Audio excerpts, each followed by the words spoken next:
Captain David Ashford stood on the bridge of the Explorer, staring out at the endless stars. The mission had been straightforward, charting an unknown planet in the distant Zeta system. His crew, a small but capable group of scientists and engineers, had expected a peaceful journey. But as always, space had its own plans. "Captain, we've encountered a power fluctuation." The voice of Lieutenant Sarah Ellis echoed through the comm system. "Something's wrong with the engines." David's brow furrowed. "What kind of fluctuation?" It's unpredictable," she replied, her voice shaky. "We're losing power." Before he could respond, a loud thud shook the ship, and the lights flickered. The alarms blared, flashing red across the bridge. The sound of creaking metal echoed through the halls as the ship was ripped out of hyperspace. The Explorer shuddered violently. "Brace for impact," David shouted, his voice steady despite the chaos.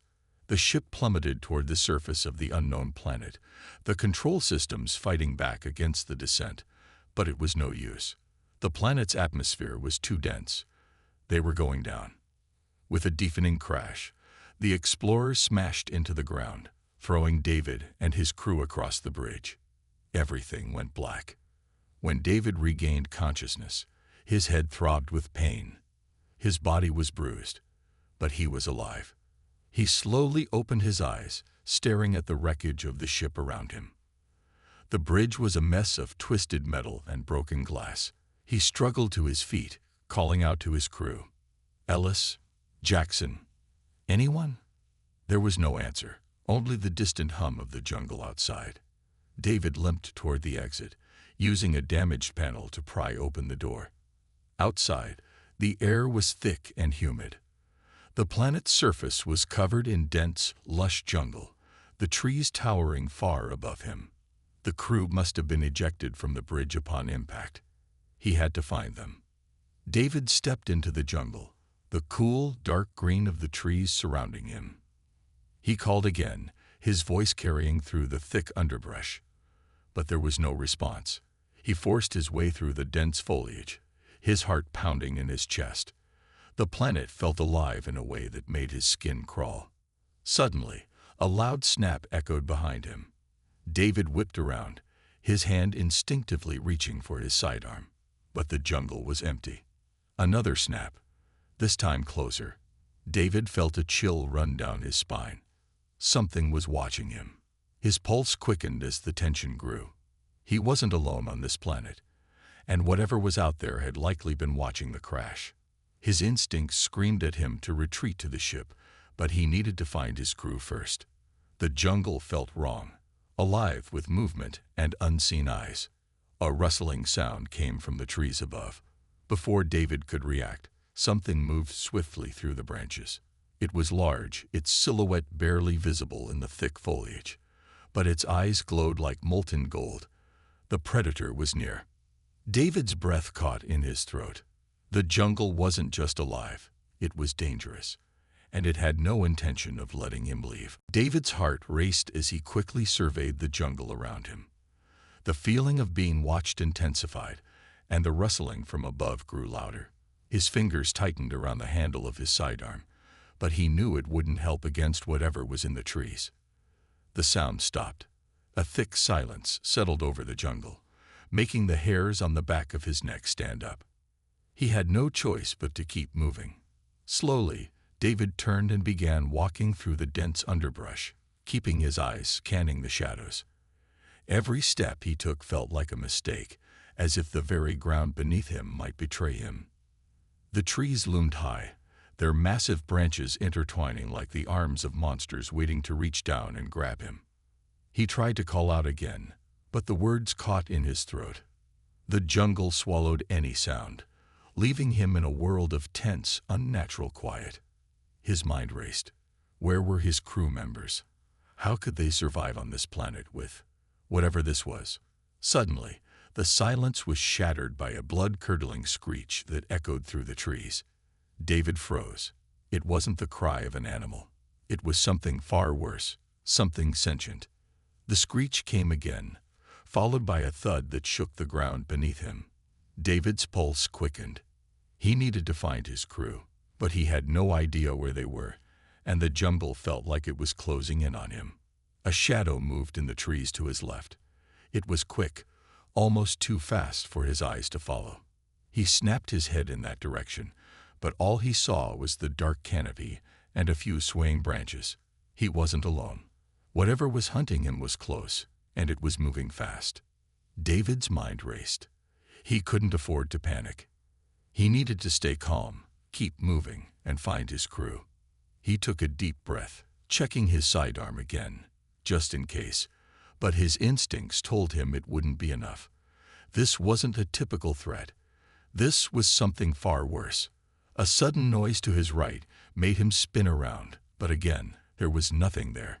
His senses were on high alert now, every little sound seeming to echo through his head. His fingers tingled as he walked deeper into the jungle, his every movement becoming a careful calculation. He had to make sure he wasn't walking into a trap. Then he heard something that made his blood run cold, a low guttural growl. It was close, very close. David froze, listening intently. The growl came again, louder this time, followed by the unmistakable sound of something large moving through the brush. He wasn't alone anymore. From the shadows of the jungle, a figure emerged. It was tall, its skin pale with an unnatural sheen, and its eyes glowed a fiery orange. The creature's long, sharp claws scraped against the bark of a tree as it stepped forward, its movements graceful and predatory. David's breath caught in his throat as the alien woman locked eyes with him. She was beautiful, but there was nothing soft about her. She was a predator, and he was her prey. Her lips curled into a smile, revealing rows of sharp teeth. The hunt had begun. David's heart raced as he locked eyes with the alien. Her fiery orange gaze was unblinking, and the smile on her face only deepened the chill running down his spine. She was no ordinary creature. Her features were both terrifying and mesmerizing. Tall, with glowing skin and sharp pointed ears, she seemed more like a ghostly apparition than a living being. The alien took a step forward, her movements slow and deliberate. David's fingers twitched around his sidearm, but he knew it wouldn't be enough. The creature before him was no simple predator. She was something far more dangerous. The growl had been a warning, a promise that she wasn't here to negotiate. David didn't hesitate. He turned and ran. His boots thudded heavily against the soft, uneven ground as he pushed through the dense underbrush. Behind him, the alien woman moved with terrifying speed, her growl echoing through the jungle. David had barely gone a few meters before he heard a crash, a tree falling to the ground with a violent thud. The alien was close, too close. He didn't have much time. He glanced over his shoulder, his mind racing. The jungle was alive, but not in a comforting way. It was full of hidden dangers. He couldn't outrun the creature forever, especially in this dense jungle. His only option was to fight or hide. David pushed himself harder, weaving through the thick foliage, but he could feel the alien gaining on him. Every time he thought he had put some distance between them, another sound, a snap of branches, a swish of air, told him she was still there, following him with unrelenting speed. The jungle seemed to shift around him. The trees weren't just obstacles, they were like watchful eyes, observing his every move. He needed to think fast. Suddenly, David spotted a thick, gnarled tree trunk in front of him. Without thinking, he darted to the side, weaving between the branches. His breath came in sharp gasps as he clung to the tree, trying to control his racing thoughts. He had to lose her. The growl came again, louder now. The alien was close, too close. David's mind worked fast. He reached into his pack, his hands shaking, and pulled out a flare gun. It was a long shot, but if he could light it and fire it into the sky, it might signal his crew. They might be out there, searching for him. If nothing else, it could momentarily blind the creature and give him a chance to escape. He raised the flare gun, his hand trembling. The alien's silhouette loomed just behind a cluster of trees, her glowing eyes now fully focused on him. She tilted her head slightly, studying him like a curious animal, before she let out a shrill screech. The sound was deafening, echoing across the jungle. David pulled the trigger. The flare shot into the air with a bright flash, lighting up the jungle with an intense, fiery glow. The alien screeched again, this time in pain, as the bright light temporarily blinded her. David didn't waste a second. He bolted into the underbrush, running as fast as he could, using the chaos of the flare's light to his advantage. The alien was momentarily stunned, but David knew he couldn't outrun her forever. This was only a temporary victory. His only chance now was to find his crew before the hunt resumed. This part intensifies the danger and tension as David faces the alien's relentless pursuit, creating suspense for what's to come. Let me know if you need any adjustments. David didn't dare look back as he sprinted through the thick jungle, his breath coming in ragged gasps.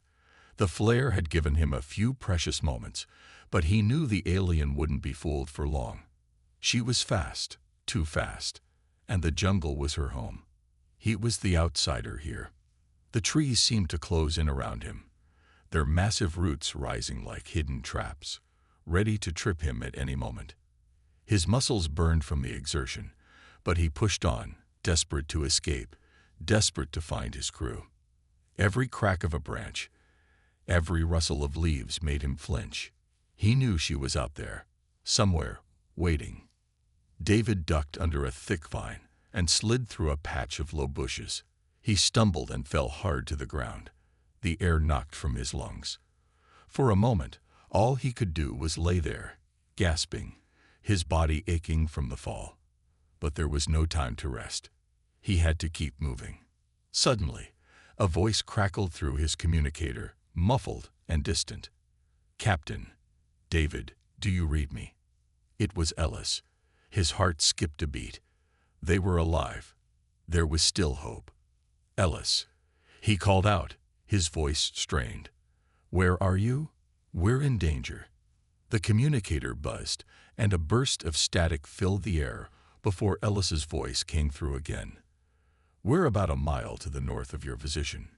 We've got your signal. Hurry." David's pulse quickened. He had to get to them, but the alien was close. He could feel it. A loud snap came from behind him. He whipped around, his pulse racing.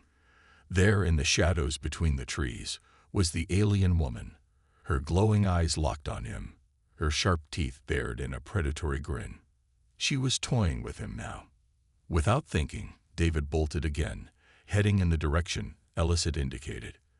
The jungle seemed to stretch on forever, but David could hear the sound of running water in the distance. If he could make it to the river, maybe he could lose her in the current. The alien wouldn't risk following him into the water. He pushed harder, his legs screaming with pain, but he refused to stop. The sound of her footsteps behind him grew louder. The alien was closing in. Then, just as he thought he could take no more, he broke through the trees and into a clearing. The river was just ahead, its dark waters rushing with force. David's eyes locked on the water, and without thinking twice, he plunged into the river, letting the current take him. The water was cold, but it gave him the moment he needed.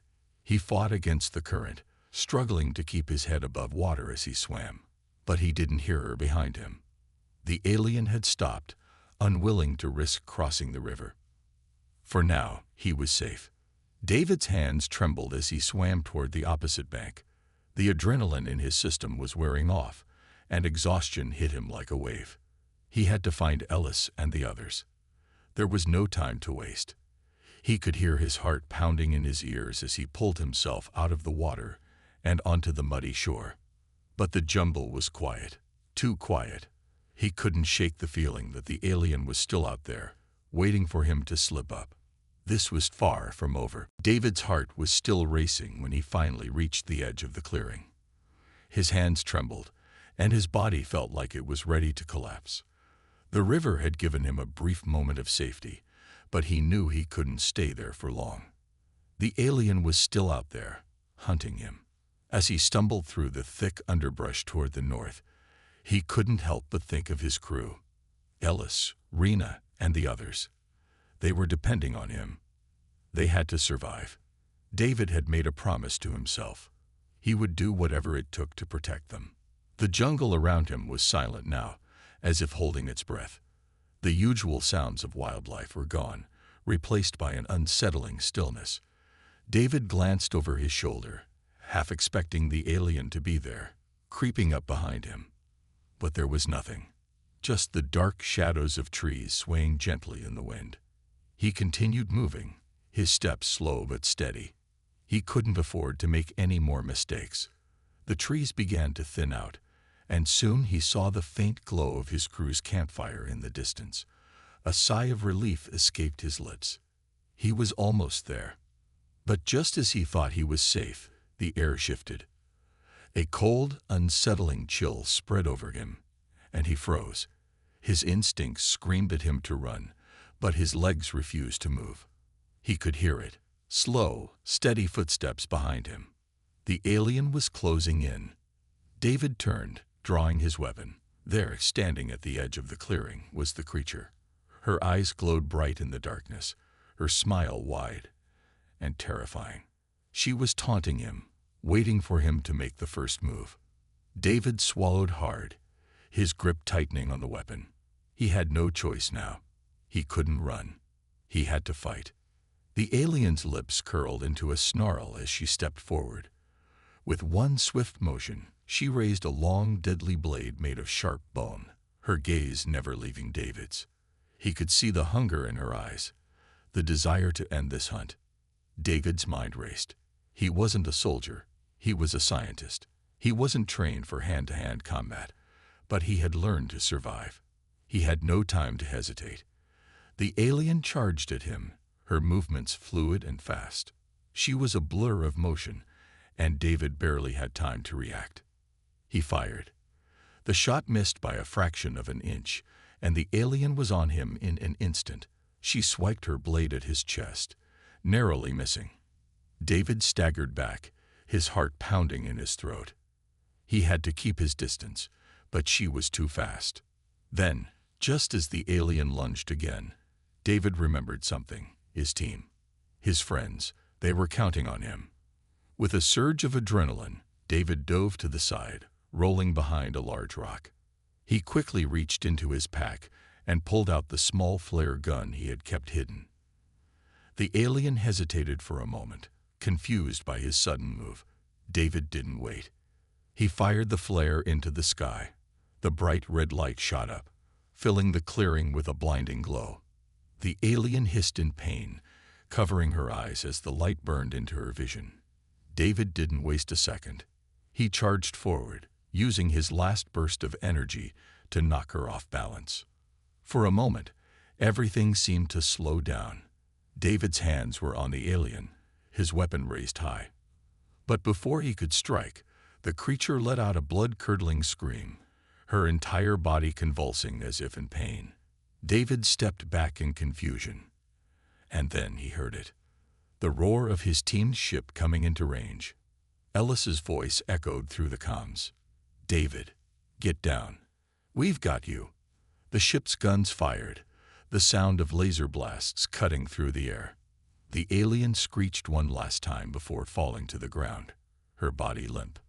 David collapsed, exhausted, as the ship's landing gear touched down. He had survived.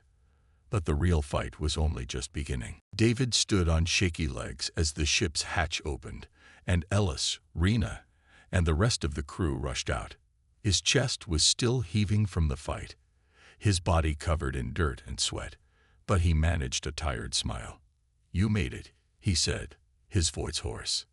Ellis nodded, his face filled with relief. "We got your signal. You okay?" David glanced back at the lifeless form of the alien. Her body lay crumpled on the ground, but the victory felt hollow. The jungle still felt like a place of danger, and he knew that there was more to come. This fight might have ended, but the war wasn't over.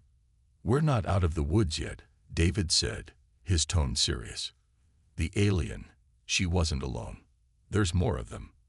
They'll be looking for revenge." Rena stepped forward, her eyes scanning the jungle with caution. What do we do now? David glanced at the horizon. The planet's sky was darkening as the twin moons began to rise, casting a pale light over the jungle. The air was thick with tension. He knew they needed to leave, but they couldn't just abandon the planet to the alien threat. We need to destroy their nest, David said, his mind racing. We can't let them regroup. If we do, they'll be back stronger, more dangerous. We end it now, or we risk everything. Ellis nodded. Agreed. We'll follow your lead, Captain. With renewed purpose, the crew moved quickly. They gathered their supplies and made their way through the jungle, careful to avoid any signs of movement. Every step was a reminder that they weren't alone, that the alien tribe was still hunting them, waiting for a chance to strike. As they neared the heart of the jungle, David noticed the change in the landscape. The trees grew thicker, and the air was heavy with the smell of decay. The ground beneath their feet seemed to shift, as if something large and unnatural was hidden below. This is it, David said, his voice low. The nest, the heart of their territory. The crew set up camp at a safe distance. They needed to be careful. The alien tribe had grown too strong, and they knew they couldn't afford another surprise attack. We need a plan, Rena said, her eyes sharp.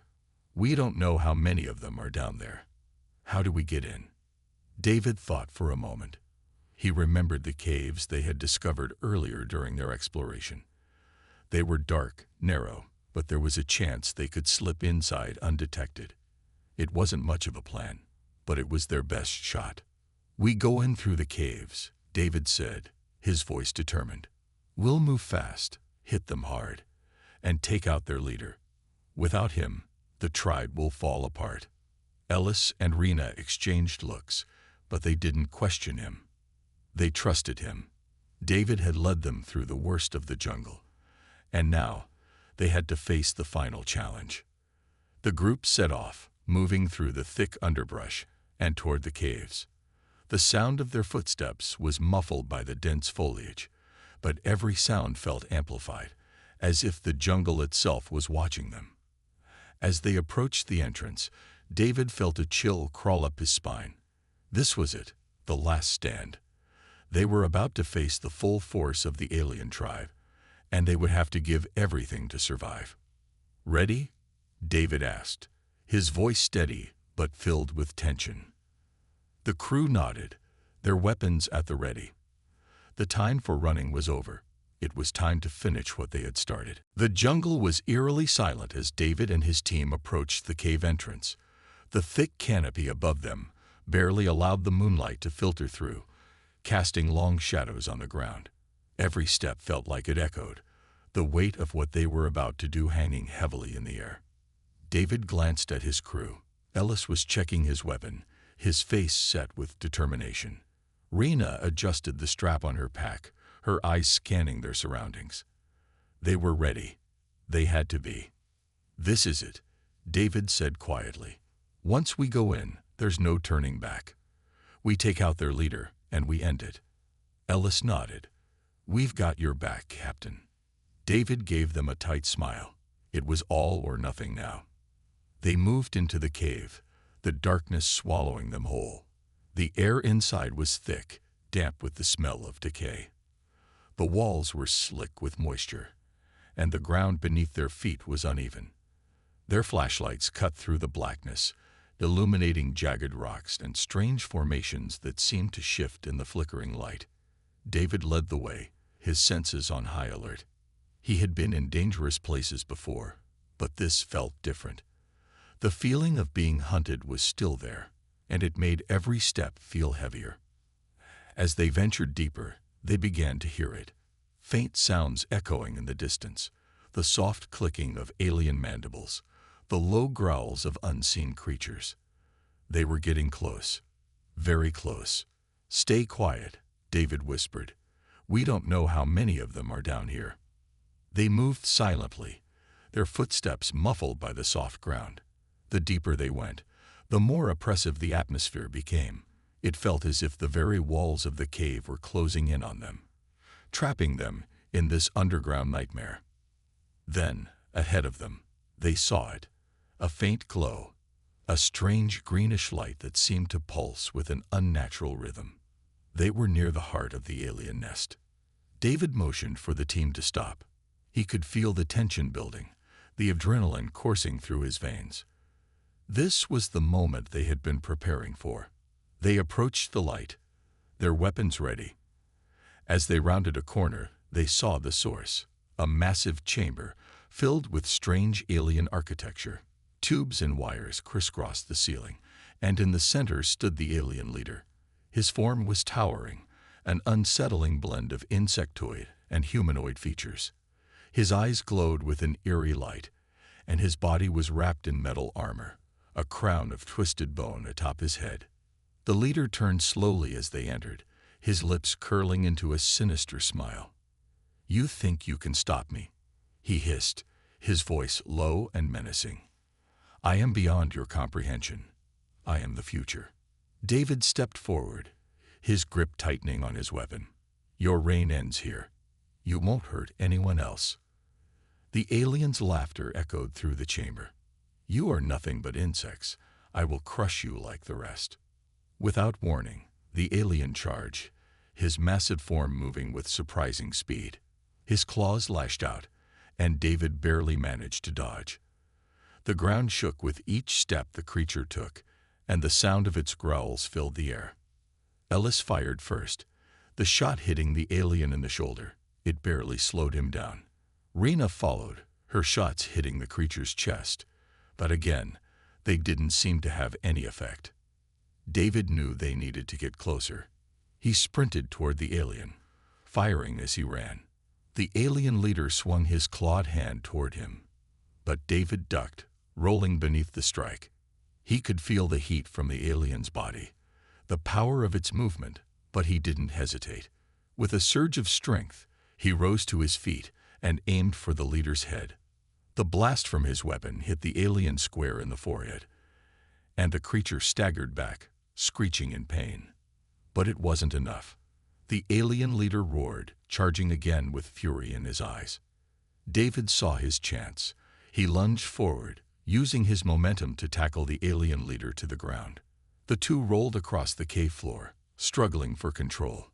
Ellis and Rena closed in, their weapons firing in quick succession. Finally, with a final deafening roar, the alien leader collapsed, his body twitching before it went still. David stood over him, chest heaving, his weapon lowered. The room fell silent. It was over. They had won. But as David looked around the cave, he knew that the victory wasn't just theirs. It was for every person who had been threatened by the alien tribe, for every world that had suffered because of their cruelty. "We did it," Rena said, her voice shaky but relieved. David nodded. "Yeah, we did."